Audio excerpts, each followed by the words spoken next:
अस्सलाम वालेकुम, welcome back to my channel. आज की वीडियो में मैं आपके साथ इस ब्यूटीफुल ड्रेस की डिज़ाइनिंग शेयर करूंगी।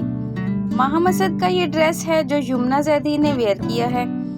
इस ड्रेस की प्राइस 39,500 है, लेकिन मैं इसको अपनी बजट के हिसाब से तैयार करूंगी।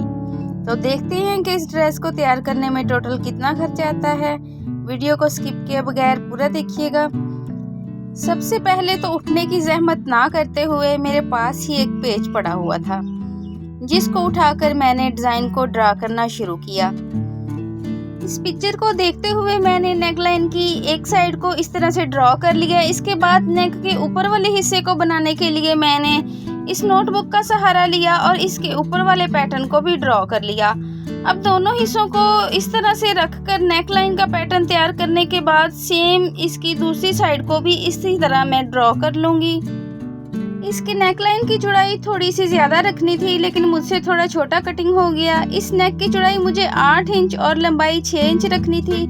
फिर मैंने जिस पेपर में से इस नेक को कट किया था, इसको थोड़ा सा इस तरह फैला के नेक को ड्रॉ कर लिया। अब यहाँ पर मैंने जो पैटर्न अलग अलग पेजेस पे ड्रॉ किया था, उसको इस तरह ज्वाइंट करने के बाद नेक लाइन का आधा हिस्सा ड्रॉ कर लिया है।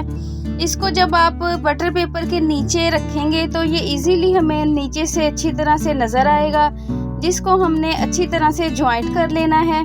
मैंने मुकम्मल इसको ड्रॉ कर लिया है। अब मैं आपको इसकी दूसरी साइड से दिखाती हूँ कि किस तरह से मैंने इसको हाफ फोल्ड करने के बाद दूसरी साइड पे इस नेक को ड्रॉ करना है। यहाँ से आप देख सकते हैं कि ये इजीली दूसरी साइड से मुझे नज़र आ रहा है। मैं ब्लैक पॉइंटर की मदद से अब इसको यहाँ पे इस तरह से करके ड्रॉ कर लूँगी।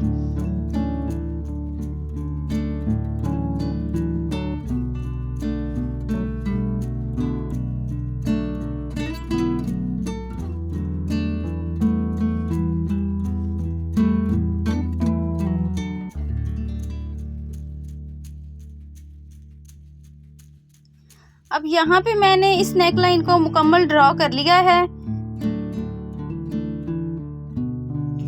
इसके बाद मैंने इसमें होल्स करने हैं, जिसके लिए मैंने एक पॉइंटर में एम्ब्रॉयडरी वाली नीडल को इस तरह से एडजस्ट किया हुआ है, ताकि हाथ ना थके और काम आसानी से हो जाए। अब मैं यहाँ पे इस तरह बटर पेपर के नीचे एक कुशन को रखते हुए इस पूरे नेक लाइन में इस तरह से सुराख कर रही हूँ।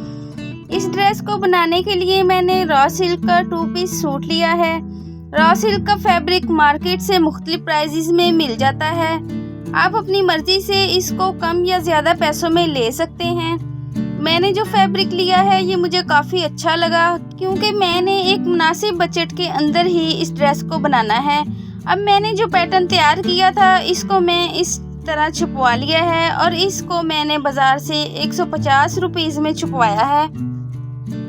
यहाँ इस नेकलाइन के साइडों पे मैंने सीक्वेंस का स्प्रे वर्क करना है, जिसके लिए मैंने पेपर पर ही इन डॉट्स को बना लिया था, ताकि वो भी इसके साथ ही छप जाएं, वरना बाद में पैमाइश करके इन निशानों को लगाने में काफ़ी मेहनत और टाइम वेस्ट हो जाता। यहाँ एक निशान से दूसरे निशान का फासला 2 इंच का है और इसी तरह से इसको पूरी शर्ट पे बना लेना है।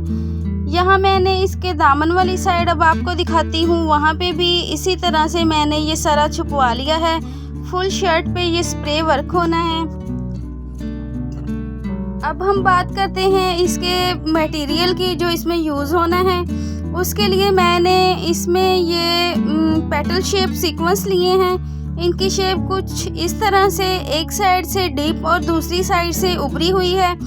ये मैंने 1 तोला 50 रुपए के लिए हैं। इसके बाद ये बड़े सीक्वेंस लिए हैं, ये भी मैंने 50 रुपए के तोला लिए हैं। अब बारी आती है कट बीड्स की, तो कट बीड इसमें 3 तोला, इसके अलावा स्मॉल सीक्वेंस 1 तोला और ये तिल्ला थ्रेड की एक नलकी ली है मैंने, जो कि 80 रुपए की मिली है। और इसमें ये कॉटन थ्रेड की एक नलकी यूज़ होगी जो 20 रुपीज़ की है। अच्छा, मैं साइड पे सारी प्राइजेस जो हैं वो मेंशन करती जाऊंगी और टोटल हमारा जितना खर्चा हुआ है वो भी मैं एक साइड पे मेंशन करती जाऊंगी, आप देख लीजिएगा।